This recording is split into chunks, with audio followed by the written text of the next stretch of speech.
Hello guys, it's me Shivik and welcome to my YouTube channel Study Spectra. Today we are going to discuss previous year most important JEE question of physics. Actually this question belongs to center of mass topic and this basically involves to find the center of mass of a disk. As the question is given here, a circular disk of radius r is removed from a bigger disk of radius 2r such that the circumference of the disks coincide. The center of mass of the new disk is alpha r from center of bigger disk. Then we have to find the value of alpha.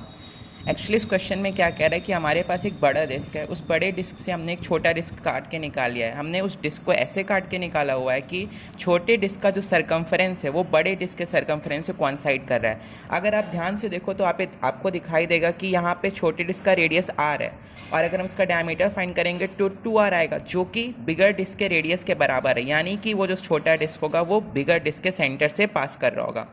इसको solve करने के कई तरीके हैं लेकिन हम यहाँ पे कोऑर्डिनेट सिस्टम से प्रोसीड करेंगे जो कि बहुत ही ईजीएस्ट वे है. एक काम करते हैं, हम इस बड़े डिस्क के सेंटर को ओरिजिन मान लेते हैं जिसका कोऑर्डिनेट हो जाएगा 0,0. अब उसके बाद से अगर हम 0 से r डिस्टेंस आगे मूव करेंगे तो स्मॉल डिस्क के सेंटर का कोऑर्डिनेट आ जाएगा हमारे पास r,0.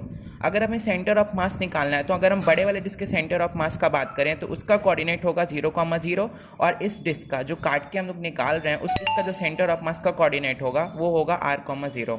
तो हम कह सकते हैं कि जो रिमेनिंग डिस्क होगा यानी कि जिसका शेप कुछ ऐसा होगा लाइक दिस, अगर जो रिमेनिंग डिस्क होगा उसका अगर हमें सेंटर ऑफ मास फाइंड करना है तो उसके लिए हम लोग कह सकते हैं कि रिमेनिंग डिस्क का जो सेंटर ऑफ मास होगा वो हो जाएगा XCM, x coordinate of centre of mass. जो पूरे बड़े डिस्क का मास है, मान लेते हैं कैपिटल M उसका मास है और इसका जो सेंटर ऑफ मास है उसका कोऑर्डिनेट एक्स कोऑर्डिनेट बेसिकली 0 है तो m × 0 माइनस, क्योंकि हम इस डिस्क को काट कर निकाल ले रहे हैं तो पहले हमें इसका मास निकालना पड़ेगा. तो अगर हम देखें तो जब डिस्क का एरिया पाई × 2r² था तो उसका मास जो था वो m के बराबर था. तो अगर ये डिस्क का एरिया πr² के बराबर होगा तो उसका मास हो जाएगा m/4πr² × πr².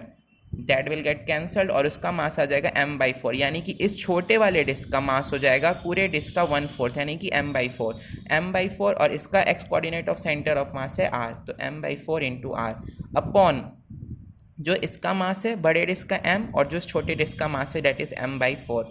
तो यहाँ से हम कह सकते हैं XCM बराबर आ जाएगा mr/4 × 4/3m.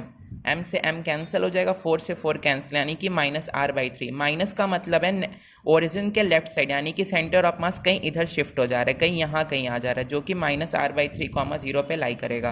तो हम कह सकते हैं कि जो इसका सेंटर ऑफ मास होगा वो आएगा कहाँ पे, अगर सेंटर ऑफ मास हमें दे रखा है यहाँ पे कि डिस्क का centre of mass alpha r है, सेंटर ऑफ बिगर डिस्क है, यानी कि हम कह सकते हैं अल्फा r मैग्नीट्यूड उसका हो जाएगा r/3, r से r cancel, so we will get the value of alpha equals to 1/3 and that is answer number A, option number A. So this is one of the easiest method and this concept we can apply to solve much more problems. Thank you.